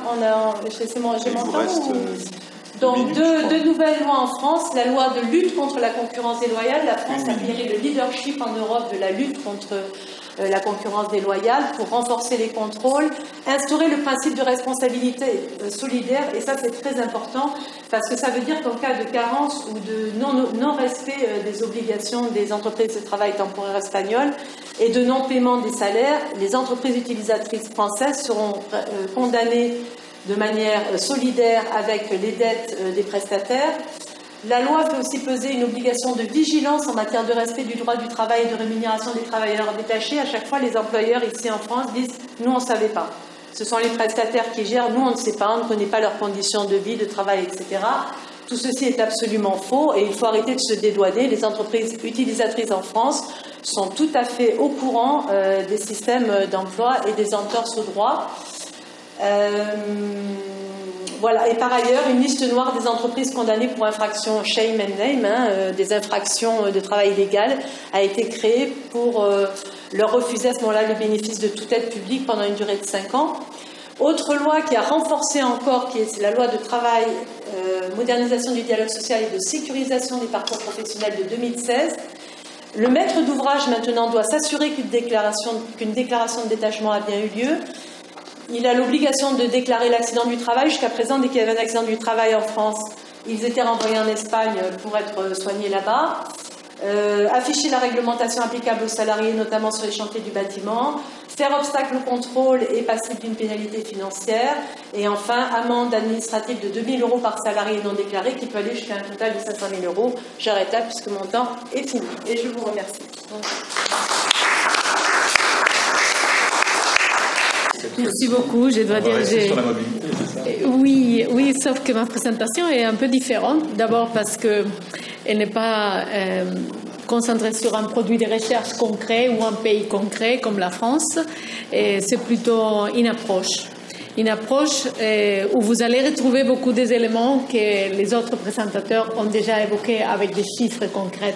C'est plutôt un cadre de réflexion et aussi c'est concentré sur une zone géographique qui est la Méditerranée. La Méditerranée avec tous les échanges de capital humain entre le nord et le sud. Donc, on part du cadre du papier de Black et al. Qui présente les différents déterminants de la migration à 4 niveaux. Au niveau macroéconomique, on trouve bien sûr tous les aspects socio-économiques des pays qui émettent des migrants et aussi les aspects politiques et les conflits qui forcent des fois la migration. Ensuite, il y a les aspects microéconomiques qui sont plutôt liés au marché du travail, aux règles qui sont en place, aux aspects territoriaux et même le capital naturel des pays, etc. Et un troisième niveau, c'est le niveau méso qui a été évoqué par M. Casarino, qui a à voir avec les lois. Et vous avez déjà parlé de ça. Les lois, les impôts, par exemple, qu'il faut payer sur les remesses, les lois des travailleurs, c'est des aspects spécifiques qui peuvent influencer la décision de quitter le pays ou de ne pas quitter, ou de retourner ou ne pas retourner. Ce sont ces 3 niveaux de raisons qui sont derrière les flux migratoires. En plus de ça, il y a un 4e facteur qui est exogène et qui affecte les 3 niveaux, qui est le changement climatique. Parce qu'il y a des situations qui sont clairement attribuées à une aggravation des raisons pour émigrer, par exemple le manque d'eau, qui avant peut-être c'était pas aussi fort pour déterminer une décision de quitter le pays ou la région ou le village, mais qu'à cause des changements de la pluie, de la production, de la productivité agricole, force des personnes à devoir déménager et partir, des fois sans avoir un travail, mais c'est un facteur qui est aggravé surtout en Méditerranée récemment, beaucoup plus que dans d'autres régions dans le monde. Et dans ce cadre général, qui n'est pas nouveau, que vous connaissez déjà, on essaie de voir comment ces facteurs s'appliquent en Méditerranée. Et on commence par la situation économique et politique, et on voit que un pourcentage élevé des migrants dans la région méditerranéenne a été forcé à quitter à cause du conflit. Et on parle du conflit de la Syrie, de la Libye, Irak, Palestine, toujours pas résolu. Et ces personnes, c'est pas nécessairement des personnes pauvres ou qui n'avaient pas dans leur pays une entreprise ou une épargne, parce que des fois on parle des réfugiés comme s'ils sont pauvres, c'est pas du tout le cas. Et c'est des personnes qui ont été forcées à partir à cause uniquement du conflit et de la situation politique. Alors ces personnes, on pense souvent, et c'est faux aussi, on pense que les réfugiés sont dans des camps, dans des zones séparées des villes. 90% sont dans les villes grandes, les petites, les municipalités. Les pays qui reçoivent le plus de migrants sont la Jordanie, le Liban et la Turquie en Méditerranée, et en plus, bien sûr, de quelques pays européens, dans quelques zones, en Grèce, en Italie, etc. Mais la question, c'est que en arrivant à ces communautés ou villes où ils sont accueillis, il y a plusieurs types de questions qui se posent. Une, c'est qui est plus connue. Les effets négatifs sont plus connus que les positifs, mais toutes les études qui ont quantifié ces effets concluent que l'effet net a été positif. D'ailleurs, les Jordaniens, ils sont en train de faire un travail comment le départ des Syriens qui vont retourner chez eux va affecter l'économie de façon négative, et ils sont très préoccupés. Mais la perception des réfugiés est qu'ils sont pauvres et qu'ils dérangent l'économie locale. Alors, il faut regarder les réfugiés, bien sûr, par rapport à la pression additionnelle qu'il y a sur les systèmes éducatifs, la santé, etc. Par exemple, à Beyrouth, les enfants des réfugiés vont à l'école quand les enfants des familles locales ont quitté à 4 heures. Bon, il y a une pression, bien sûr, évidemment, additionnel sur les systèmes publics. Et non pas seulement l'éducation et les hôpitaux, mais en général, l'eau aussi, dans des pays où ils n'ont pas assez d'eau. Mais il y a aussi un effet positif, parce que, comme j'ai dit, il y en a beaucoup qui non pas seulement ils sont bien formés, ils ont qualifié, ils avaient de bons boulots avant de quitter leur pays, mais aussi ils sont connectés, ils ont des épargnes, ils ont des investissements et la possibilité de créer une entreprise là où ils vont.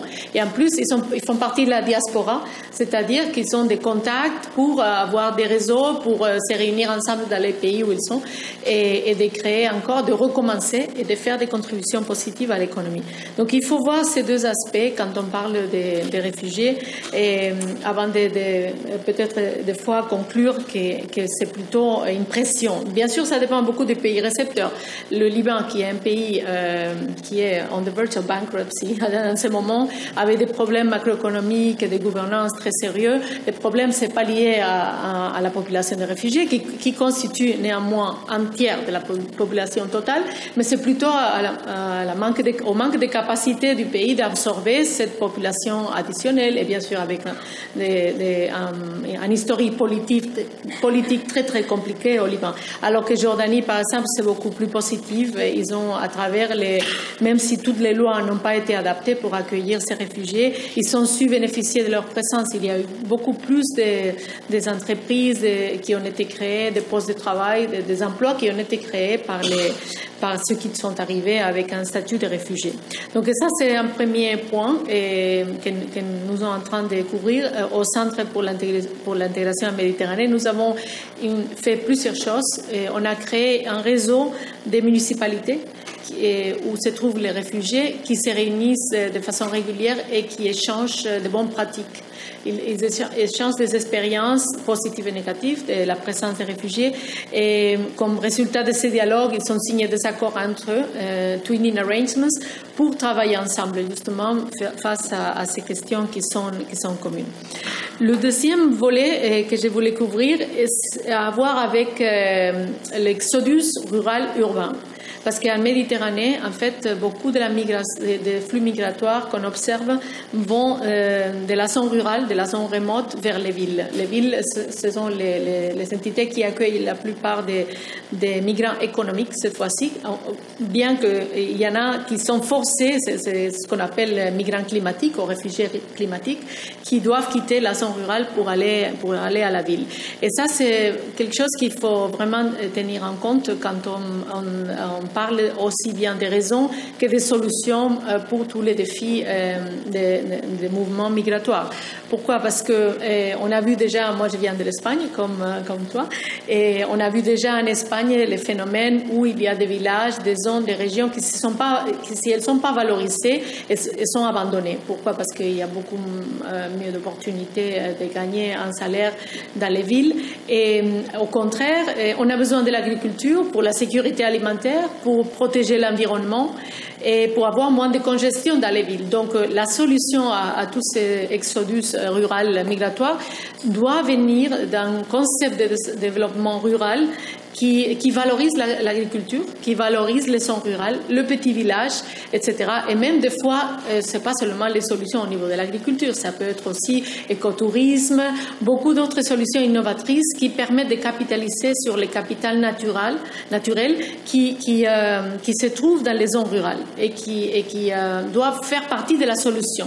Non pas, il faut penser seulement à la migration vers les villes parce que d'un côté, les villes seront trop congestées et d'un autre parce qu'on a besoin de la zone rurale pour toutes les raisons que j'ai évoquées. Donc voilà, ça c'est le deuxième aspect. Et le troisième aspect est à voir avec la mobilité du capital humain. Et je pense que la migration est des fois souvent capturée de façon très négative par la presse, alors que toutes les générations se sont développées grâce à la migration. Les États-Unis, l'Europe, on est tous d'une façon ou l'autre migrants. Et la question, c'est de voir comment valoriser la formation, le contenu de l'éducation qui doit s'adapter aux besoins du marché du travail pour faciliter la mobilité des jeunes.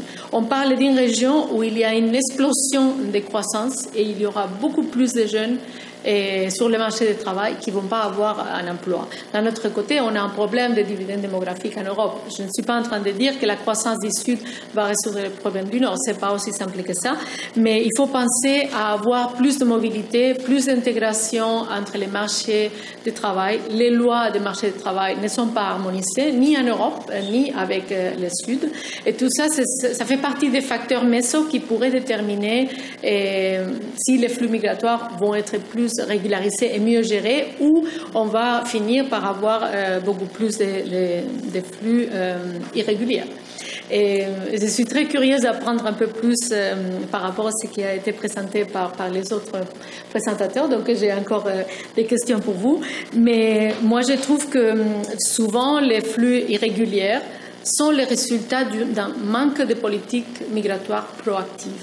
On a parlé, je pense qu'en faisant partie de ces facteurs méso, il y a les fameux accords bilatéraux. Et j'étais contente d'apprendre qu'il y en a 300 en France. Je ne sais pas combien de ces... En Europe, pardon, en Europe. 300 en Europe, mais je voudrais savoir combien parmi ces 300 sont avec les pays de la Méditerranée. Est-ce que c'est avec la Méditerranée de l'Est? Est-ce que c'est avec le Maghreb? Oui, on parce que, d'accord, parce qu'il me semble qu'il n'y en a pas beaucoup d'accords bilatéraux avec le Sud, avec le Maghreb, le Moyen-Orient. Il y en a. Bon, ça serait intéressant de voir comment ces accords ont évolué, parce que c'est un facteur essentiel, comme vous avez dit, pour le retour des migrants et même pour... Oui. Excusez-moi pour ne pas... Non, je veux que ça soit un dialogue. Pour moi, je ne suis absolument pas en faveur de ces accords, même si je les étudie depuis 12 ans. Maintenant, j'ai toute une base de données, mais c'est juste pour expliquer qu'il relève non seulement d'une coercition, mais d'une volonté de réguler les flux et de discipliner un électorat. Je veux dire, tel qu'ils sont conçus maintenant. Tel qu'ils sont conçus maintenant. Ça peut être réformé pour mieux intégrer les marchés de travail. Qu'est-ce qu'elle dit? Oui, mais l'impression que j'ai, et j'aimerais approfondir cette question, peut-être en collaboration avec vous, c'est que ces accords, il n'y en a pas beaucoup qui soient connus comme étant très productifs pour avoir amélioré la relation entre les pays. Et s'il y en a, on veut apprendre pourquoi ils ont marché mieux que les autres.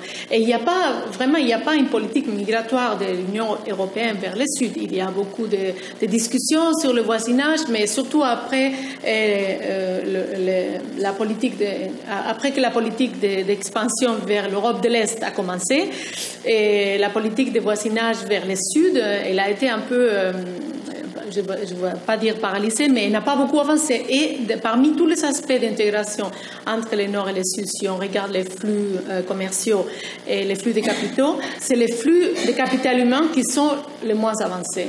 Il n'y a pas eu beaucoup d'intégration en tout ce qui concerne la mobilité des capital humain entre le Nord et le Sud. Et je pense que c'est un sujet très important qui pourrait bénéficier aussi bien le Nord que le Sud, et aussi faciliter les échanges entre le Sud et le Sud. Parce que même entre les pays maghrébins, par exemple, il n'y a pas encore beaucoup de mobilité. Il y a beaucoup de facteurs qui bloquent. Ce n'est pas seulement les lois de travail, c'est aussi la reconnaissance des diplômes. Et on est considéré étranger, même si on est à côté, dans les pays à côté. Donc tout ça, c'est des blocages. Et comme je dis, la croissance inclusive, telle qu'on l'a vécue dans beaucoup de pays, et si on regarde les pays qui maintenant sont considérés des pays développés, mais qui il y a 10 ans, c'était des pays émergents, et qui ont maintenu des taux de croissance par tête très élevés pendant les dernières années, ce sont des pays qui ont investi beaucoup en éducation, formation du capital humain et mobilité. Alors, il faut arrêter de voir la migration comme quelque chose de négatif, mais de la voir comme plutôt une solution et une façon de promouvoir la croissance inclusive. Donc, voilà tout ce que je voulais dire, mais j'ai beaucoup de questions pour vous aussi. Merci. Merci.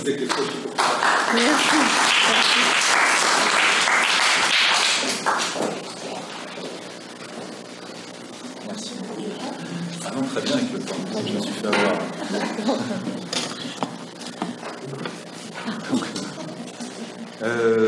Si la salle a une question.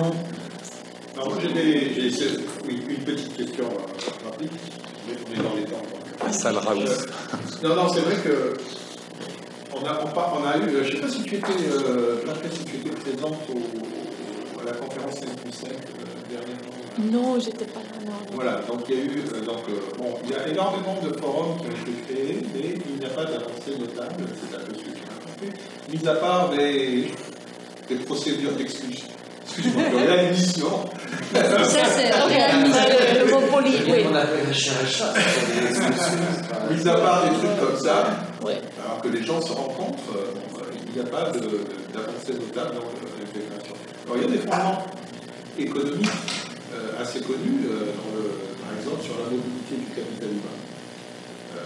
Après, je fais un point sur l'aspect de méso, comme je disais, et c'est celui qu'on appelle dans la littérature économique depuis un certain temps le brain gain. C'est-à-dire, on a souvent dit que le départ, c'est tout simplement le fait, la perspective d'avoir une migration vers des pays qui offrent des salaires plus hauts peut ouvrir des incitations à accumuler du capital humain localement. C'est ça le brain gain. Donc, il y aurait un bénéfice. Après, si tu organises des mécanismes de retour ou d'échange, d'ailleurs, ça pourrait aussi s'appliquer dans le sens inverse. Les chômeurs qui s'en aillent, donc il y a des perspectives, et comme tu disais, les migrations intra-maghrébines sont extrêmement faibles, notamment pour les skis, qui est quand même assez étonnant. Donc, cette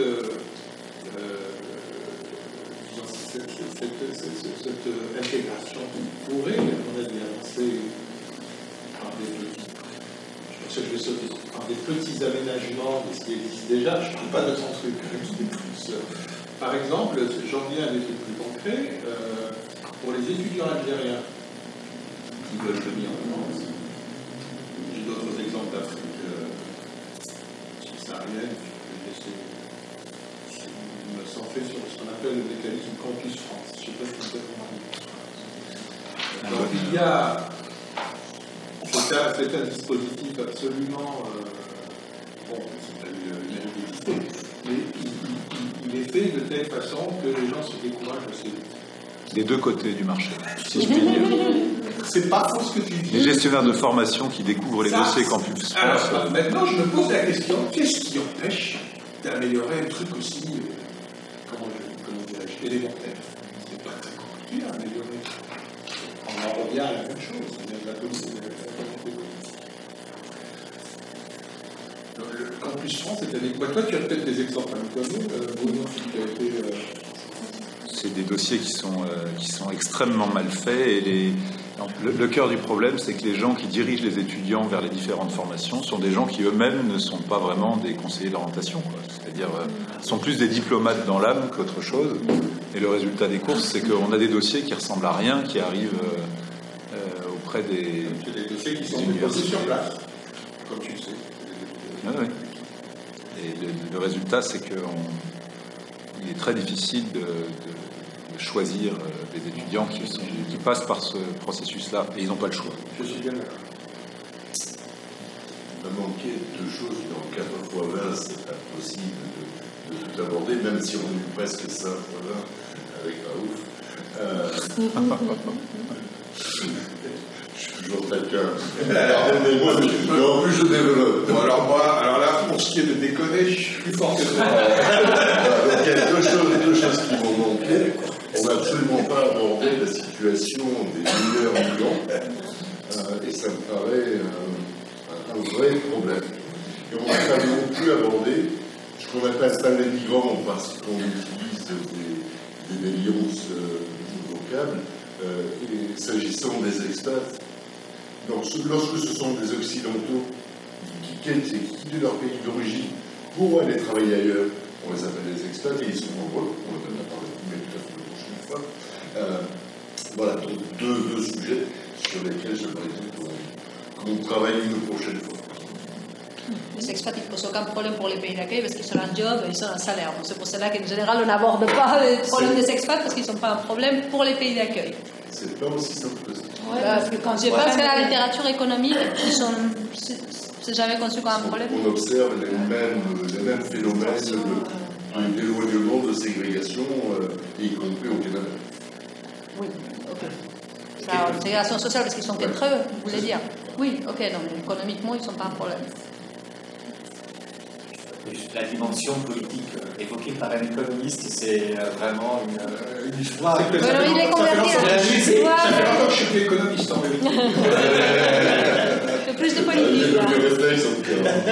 C'est justement un élément important que Blanca a évoqué, juste pour clarifier certaines choses par rapport à la Jordanie, qui a souvent été présentée comme une success story concernant l'accueil des réfugiés.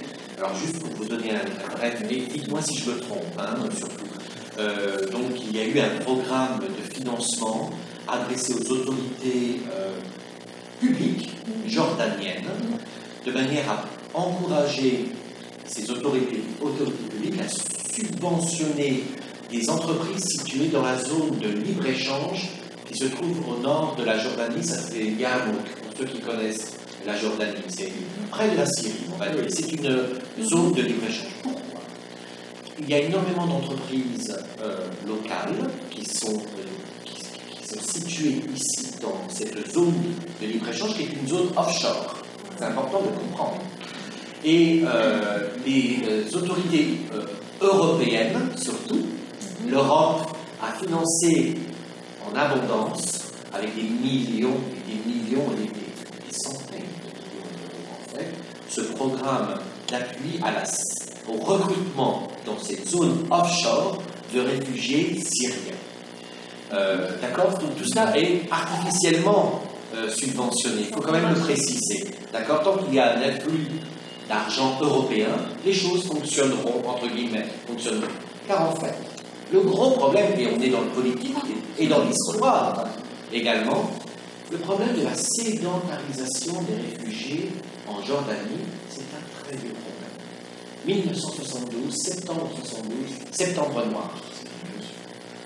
Les Jordaniens ont été choqués par la tentative de renversement de la monarchie en 1972 par les Palestiniens. Il y avait comme un État dans l'État qui s'était créé. Bon, je ne vais pas entrer trop dans les détails, mais enfin l'idée que dans la mémoire politique historique des Jordaniens, l'idée d'une sédentarisation, même subventionnée à des centaines de millions d'euros par l'Union européenne, les Jordaniens soufflent le chaud et le froid. Ils disent ouais, c'est de l'argent qui arrive, c'est vrai. Mais maintenant, trouvons un moyen pour que ces gens ne se sédentarisent pas, parce qu'on ne les veut pas. Et on ne veut pas de problème, on ne veut pas un autre potentiel septembre noir. C'est ça le problème aussi. Et ça, les Européens, puisque ce sont les pays arabes, n'ont pas d'histoire, vous le savez. Donc, il est clair qu'ils financent, ils disent mais pourquoi ils n'acceptent pas de sédentariser ces gens-là? Ce sont des Arabes, ils n'ont pas d'histoire, ils sont. Voilà, il y a une vision tellement néocolonialiste de la part des autorités européennes que cette histoire de Yarmouk, qui a été présentée comme une success story, ce n'est pas une success story. Non. Ça ne marche pas. Et d'ailleurs, ils n'ont pas pu utiliser les subventions, ils ne peuvent pas embaucher les Syriens parce que les lois de travail n'ont pas été changées. Ça, c'est les obstacles que les autorités sur le chemin des Syriens, en disant oui, très bien, tu as bonne idée, voilà, mais voilà, le niveau méso, mais l'Union européenne ne s'y intéresse pas. Il faut montrer que quelque chose a été fait. Peut-être, si on a tout fini, j'aimerais qu'ils disent quelques mots sur la chaire migration de l'INERA. Donc, je suis titulaire cette année. Il y a Béatrice Messini et Myriam Pécheux qui travaillent. Et donc, il y aura une série d'événements. Le CMI est associé depuis l'année dernière. Et donc, le premier événement aura lieu en décembre sur gouvernance migratoire. Gouvernance migratoire au pluriel. Hein. Voilà. On reviendra là-dessus. Donc, peut-être que le CMI pourra nous envoyer un représentant. Voilà. J'en parle en 2 minutes. Donc là, c'est une initiative qui a été promue par l'INERA. Cette chaire Migration Studies, c'est ainsi qu'elle s'appelle, donc a pour but non pas de limiter l'étude des gouvernances migratoires au cas des migrants, mais plutôt à s'intéresser aussi bien aux conditions des migrants et des non-migrants. En d'autres termes, essayer de désenclaver, et c'est ça un peu la nouveauté de cette chaire, désenclaver, un peu ce que l'on a fait aujourd'hui d'une certaine manière, mais plus modestement, on a tenté de le faire, les questions migratoires d'un cadre d'analyse portant exclusivement sur les questions migratoires et montrer en fait qu'il existe, disons, des phénomènes qui concernent non seulement les migrants et les demandeurs d'asile, les étrangers en tant que tels, mais qui sont également manifestes au sein de nos sociétés. Voilà. Donc essayer de montrer qu'il pourrait exister en quelque sorte un lien de continuité, un peu c'est ce que l'on a fait aujourd'hui. On a essayé en tout cas, je dirais, entre les conditions des migrants et celles des non-migrants. Il faut garder les contacts avec... Mais c'est évident, c'est évident. Et alors, en décembre, justement avec Béatrice, Béatrice fait partie de cette chaire, au même titre que Myriam Tochia, qui est très présente ici, bien sûr, Eleonora Canepari, et puis j'espère bientôt Delphine Perrin, Inch'Allah, on va voir, voilà, et j'aimerais aussi demander à Vincent Gesser d'en faire partie. Elle demande aussi à Eva Moreno, elle va apporter l'économie. Oh là là, tout ça est vraiment... Bon, en décembre, si vous voulez, là aussi, on va essayer de lancer un premier événement, donc avec 2, 3, 4 intervenants que nous inviterons ici à l'INERA pour débattre de la dégouvernance migratoire et donc de leurs enjeux actuels. Voilà, essayer je dirais de décoloniser un peu cette notion et de montrer à quel point elle problématise la mobilité des gens. Bravo! Non, j'ai rien fait.